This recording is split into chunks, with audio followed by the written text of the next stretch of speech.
Tumawag ka agad sa akin nang matanggap mo ang mga rosas kagabi.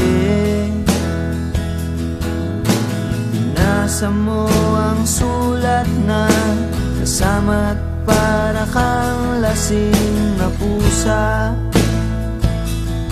sa kilig. Busog na ang iyong isipan, busog na ang puso mo, pero ako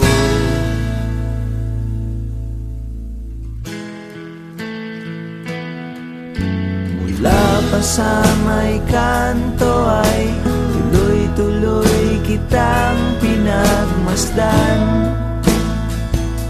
Kinaumagahan hanggang tenga ang iyong ngiti at tila nasa